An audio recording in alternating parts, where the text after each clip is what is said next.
Hello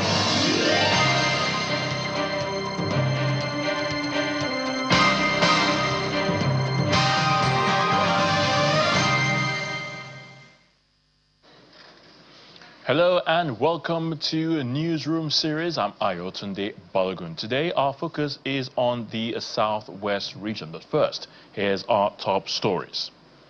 We start off in a Plateau state where tension remains high in Angwan-Rukuba, Jos North local government area following that deadly attack that left scores dead and others injured, forcing authorities to impose a 48-hour curfew and shut down the University of Jos to prevent further escalation.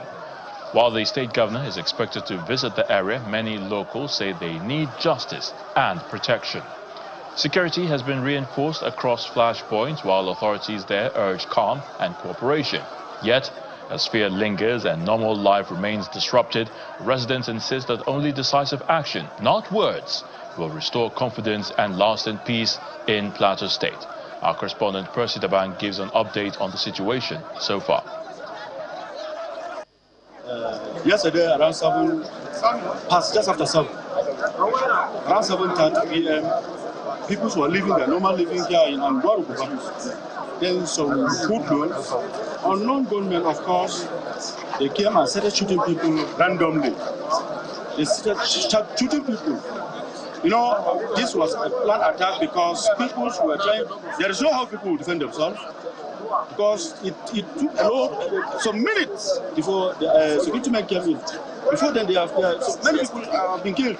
It's a disaster, which everybody knows, because they took us unaware. And the truth is, Angwan-Rukuba is one of the key parts of the whole Plateau state. It's our heartbeat. And despite the fact that people were just involved in their normal activities, everybody is just doing his normal activities. We didn't know. Before we knew, we started beginning shootings were just everywhere. And before you know it, a lot of people are down. And aside from those people that are down, the other ones are trying to rescue the other ones. They are being shot too. So the thing was, everybody was confused. And the major thing that caused this scenario, why people are having them much, is a lot of people were thinking that it's drugs. Because normally drugs used to come here and harass people. NDLA. They used to come here and harass people. So they're shooting people where it's drugs. So some people were even coming thinking that it's drugs, they're not going to be affected. So before they knew, well, once they step in, they shoot them, direct shooting. And before we know it, it was terrorists. And nobody can be able to recall who is that person. These terrorists, they are using, their modus operandi is using of motorcycle. This motorcycle should be banned completely. Please, government should be, after banning it, it should be enforced. Because the problem we are having in Nigeria now, we have good policy, but implementation is key. To implement it, government should please, they should ban motorcycle and they should provide CCTV camera in every junction. Since government can provide, as in cars for all the first class chief, government can, I swear, do and provide CCTV camera for the people.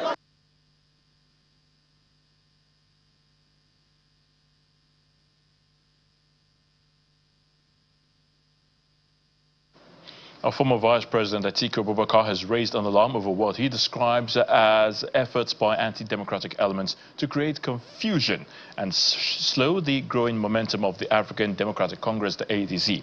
In a statement posted on his X-handle, of his media aide, Paul Ibe, the former Vice President dismissed claims circulating on social media that he had met with ADC stakeholders and decided to step aside from active politics.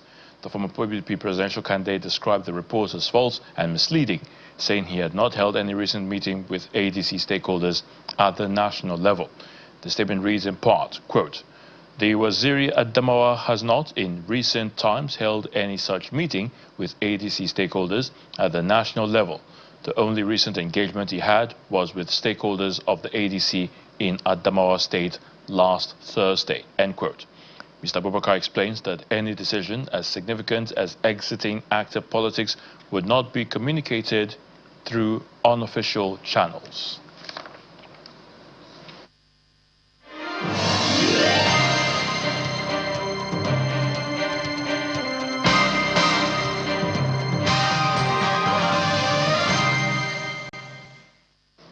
The Lagos State government on Sunday has reiterated its commitment to continually strengthen the clinical governance and safety profile of all primary healthcare centers across the state. Permanent Secretary of Health District 3, Dr. Monserrat Adeleke, made this known during an official handing over of the comprehensive suite of infection prevention and control materials to every primary healthcare centers across Etiosa, Ibejuleki and Ekpe, saying the state government is determined to achieve zero transmission of secondary infections.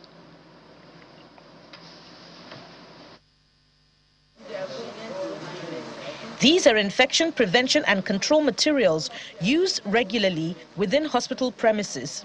In Lagos, the state government gives priority to these essential items by making them available, which is the reason the permanent secretary in charge of Health District 3 has brought together medical officers in charge of primary healthcare centers across Ekpe, Ibejuleki and Etiosa local government areas to receive their own medical infection prevention package.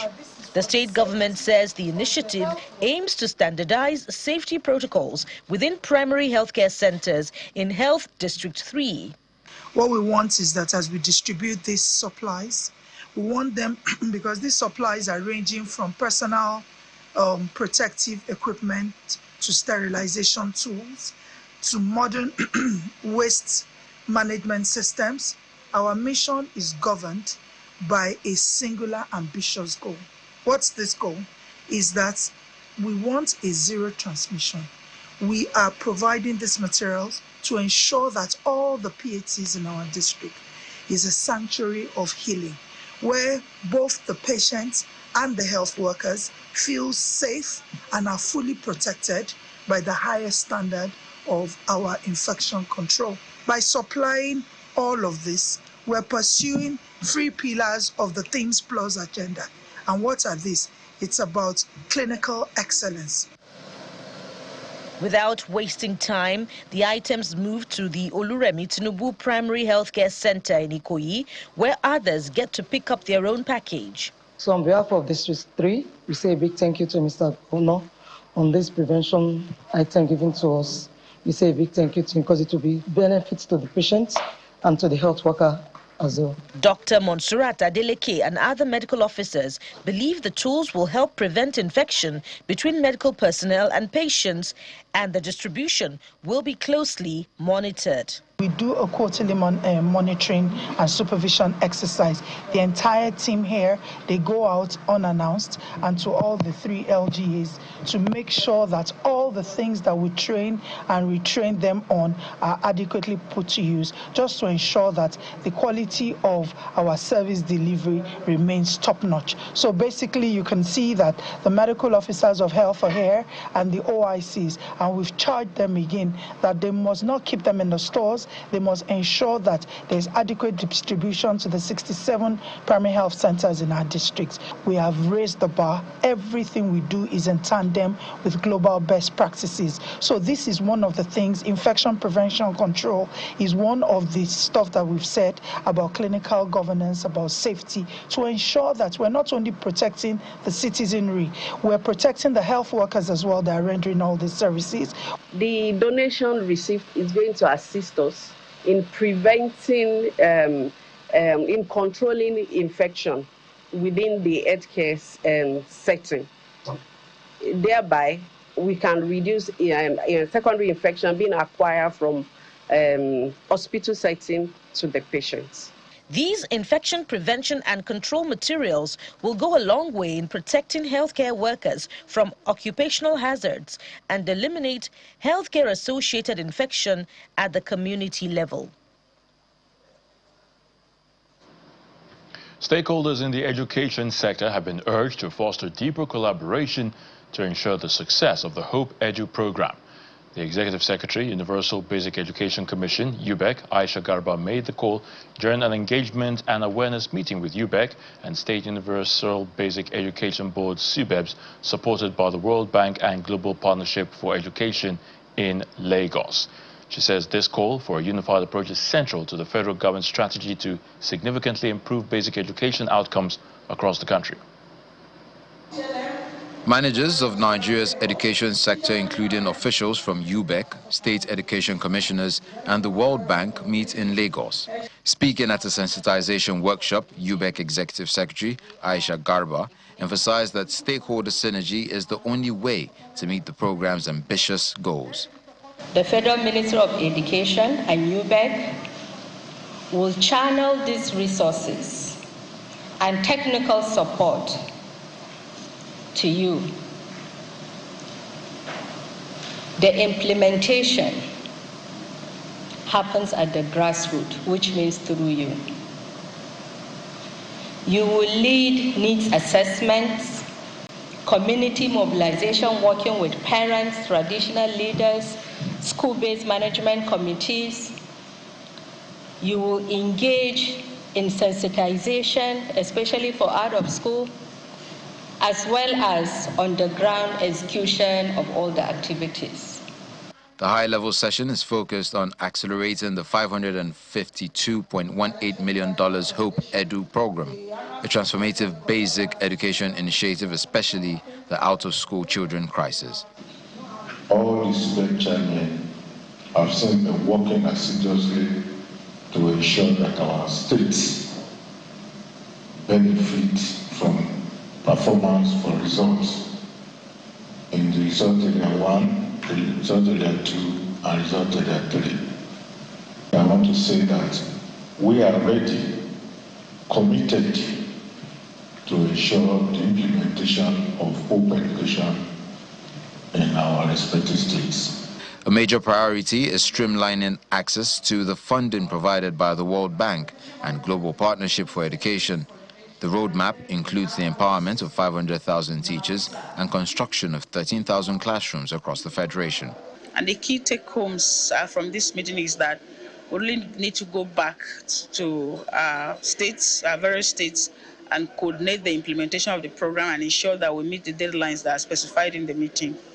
It's a very good development and is giving hope to the young ones and telling us that our basic education will be of quality, and to be, again, we will see very good results in our learning outcomes.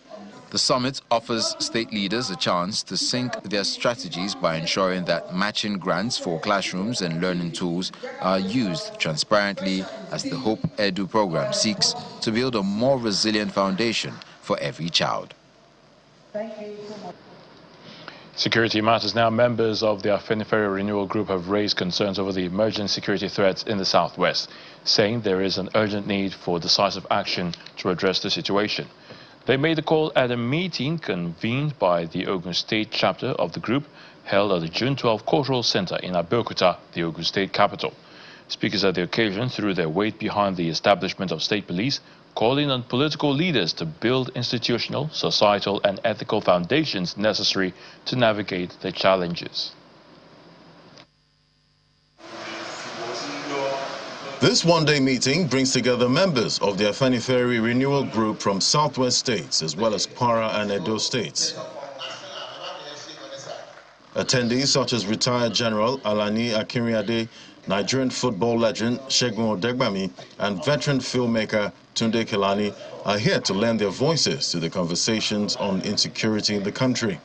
The Southwest region is gradually coming under increasing pressure. The Director General of the Development Agenda for Western Nigeria, Dawn Commission, gives an overview of insecurity in the Southwest in the first 2 months of 2026. Recent reports, the Nigerian Monitor and Vanguard, indicates that the vast forest belts linking Ondo states to neighboring territories provide natural hideouts for criminal gangs, making it easier for them to move victims and evade security patrols from Akure North to Akoko and parts of our local government area. We have records of our people living with anxieties and fear. The chairman of the Afenifere Renewal Group reiterates the need for restructuring and fiscal federalism to bring about effective socio-economic development. We must have our federation functioning as a federation. If we have that, the issue of security will be tackled at the lowest level. And the kind of restructuring that we want the country to go through in a way that at the end of the day, you have one big country, it is there, but that country in Abuja will be funded by the federating units.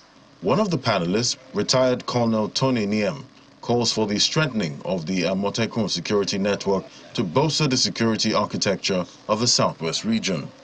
I have been quiet all these years, but the moment I saw that President Bola Ahmed Tinubu is serious about state police, it woke me up, because if we have, no matter the restructure, it is not anchored on an appropriate national security architecture. Anybody can come and walk the way. The example is Ethiopia. Ethiopia had the best constitution for federalism. They had a clause for any region that can secede. But when a region tried it, they ran after the region because there was not an appropriate security architecture as a foundation. The meeting's theme, Before the Storm Arrives, the politics of security and security of politics in Yoruba land, aims to set the agenda and mobilizing efforts to tackle emerging security threats in the Southwest. Now, with security still in the front burner, and that's in the Southwest region, the 49th Commissioner of Police in Oyo State, that's the Oyo State Police Command, has resumed duty with a call to action and support from all residents of the state. Now, he made the call at the official presentation to the public, talking about Abimbola Olubenga. Now, he thanked the entire state and sister agencies for the long collaboration with the police and asked for more synergy to achieve a crime-free state. A release issued by the command to welcome the new police boss noted that CP Olubenga, since joining the Nigeria Police in June 1994 as a cadet assistant superintendent of police, has served in a wide range of capacities across Lagos, Delta, Borno, Kano, Yobe, Oyo, and in other states. His experience spans grassroots policing as a divisional police officer to high-level national assignments.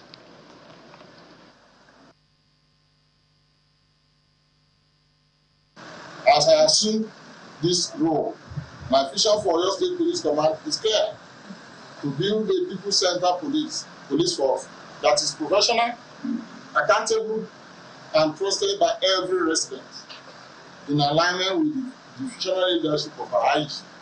I affirm that Nigerians are the boss, and our service must reflect their needs, rights, and aspirations. In pursuit of this vision, certain practices will not be tolerated. Corruption, extortion, incivility towards members of the public, and violation of human rights have no place in this command.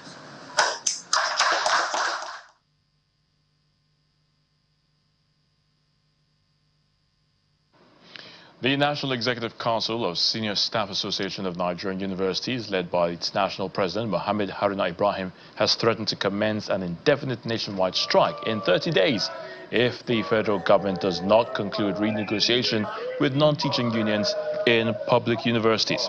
In a communique issued at the end of the union's 54th National Executive Council meeting held at the Ekiti State University in Ado-Ekiti, it condemned the slow pace of the current renegotiation exercise, noting that it will carry out its threat to shut down administrative operations across Nigerian universities if government fails to act by the end of April.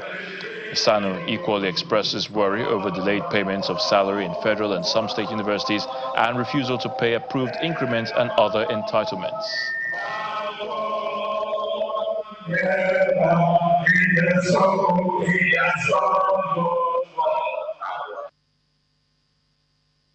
SANU remains firmly united and fully prepared to defend the rights, welfare, and dignity of its members. NEC therefore insists that government must, without further delay, reconvene and conclude the renegotiation process in a fair, transparent, and time-bound manner. In view of this, SANU hereby issues a final ultimatum to the federal government of Nigeria from the 1st of April 2026 to the 30th of April 2026 to conclude the renegotiation process and sign the agreement NEC makes it unequivocally clear that in the event of such failure, there will be no going back on this decision by Jack of Nasu and Sanu. Council calls on government to urgently implement practical relief measures, including wage review, improve social protection, and concrete interventions that will cushion the effects of current economic realities on the Nigerian university workers.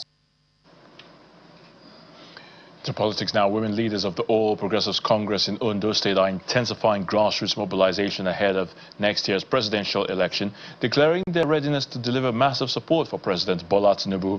At a strategic stakeholders meeting in Akure, the women mapped out plans to reach communities across the state as part of efforts to strengthen the party's political base.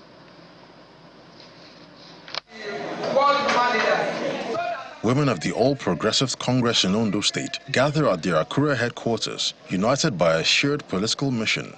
The meeting draws representatives from all 203 political wards, 18 local government areas, and the 3 senatorial districts of the state.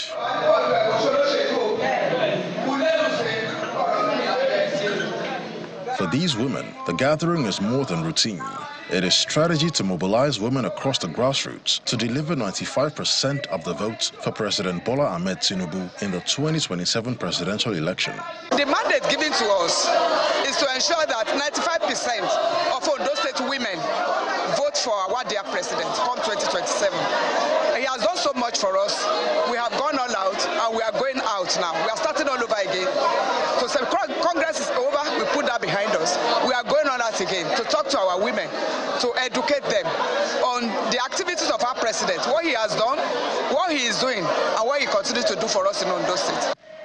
Backing their resolve, the Director General of the Ashiwaju Mandate Group commends the women for their commitment, insisting the administration of President Bola Ahmed Tinubu has made significant impact on the lives of Nigerians, especially women. Women, they are always there in the mosque, they are there in the church, they are there in the market, they are the owner of the house. They can convince their husband. So that's why Ashiwaju Mandate Group prioritize the position of women in what we are doing, our mobilization towards 2027. So we have given them all they need to continue with the electioneering mobilization. It's not yet time for campaign, but at the same time, they should continue to sensitize our women, tell our women what they can benefit from the government of Ashiwaju Bola Ahmed Tinubu. Like I said the other time, they are witness to the fact that last year, December, since I was born, people used to rush to buy things towards December time. Maybe as from September, they will have started buying things, stocking the house. But last December was never like that. The prices of goods, of foodstuffs, of petrol, even there was no scarcity of petrol. So we've got on our side, they're having it good at the home front. And then I believe too that 1, 2, 3 of the government policies too, they are benefiting from it. That's why you can see them in their large turnout. From strategy to mobilization, these women say their message is simple: organize, mobilize, and deliver at the ballot.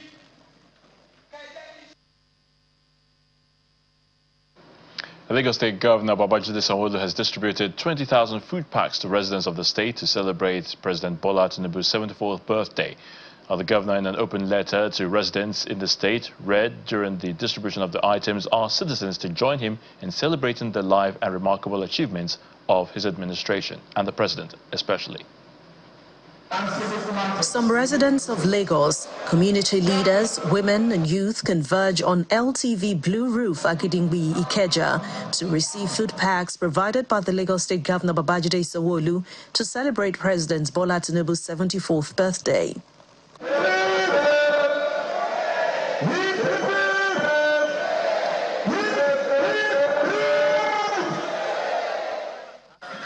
Top government officials in charge of the food pack distribution, led by the Lagos State Commissioner of Information and Strategy, says that Lagos State must celebrate the president because he is an exemplary leader and everyone will receive a pack. For all Lagosians to be part of this celebration, that is why Mr. Governor has come up with this idea. All of you from all the local government areas who are here, I thank you so much. Like I said, we are not going to waste your time. It's a symbolic ceremony for you to be part of the celebration of the 74th birthday of our dear President, President Bola Ahmed Tinubu, this year past. So let us also be orderly. What we have here today is enough for all of us to take home. I want to thank Mr. Governor, Mr. Babajide for coming up with this idea, this brilliant idea of celebrating the President. There's nothing we can give to him other than to appreciate him. Without wasting time, the distribution exercise commences. Some of the beneficiaries applaud government for deeming it fit to celebrate the president by giving out palliatives to the people. I want to appreciate the governor of Lagos State, in person of Babajide Sanwo-Olu, for this. Trust me, this is going to go a long way for each family. I want to appreciate him. Thank you so much, sir. God bless you, sir. A lot of people are out there who don't have the capacity to feed themselves. But Mr. Governor looked at it that, okay, how can I reach out to the populace? Now make a package of a good food like this, because if you look at the package, it's so rich. You have different foodstuffs in it. And at this point, I want to thank Mr. Governor. Thank you very much, sir. We pray that may God, in His infinite mercy, keep protecting you and providing for you, because you have actually provided for a lot of people in Lagos State. Even myself, I'm supposed to be in church. I was called upon to come here for one reason or the other. And I'm here, I'm so overwhelmed. And which is a very good gesture from Mr. President. Thank you, Mr. Governor. God bless you. The same exercise is also carried out at the Chapel of Christ the Light, Alausa Ikeja, as well as Alausa Central Mosque, where the items were given to people inside the mosque.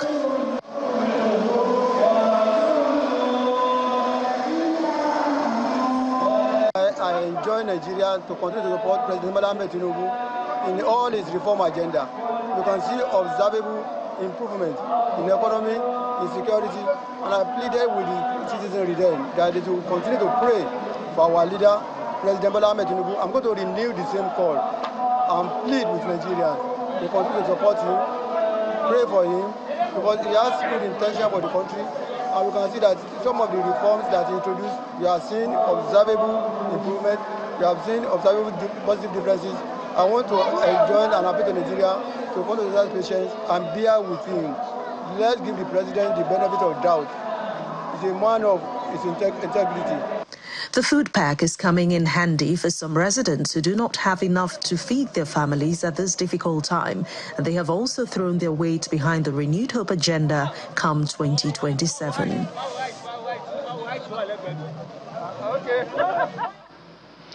And with that, we draw the curtain on today's edition of Newsroom series with a focus on the Southwest region. Thank you so much for watching. I'm Ayo Tunde Balogun.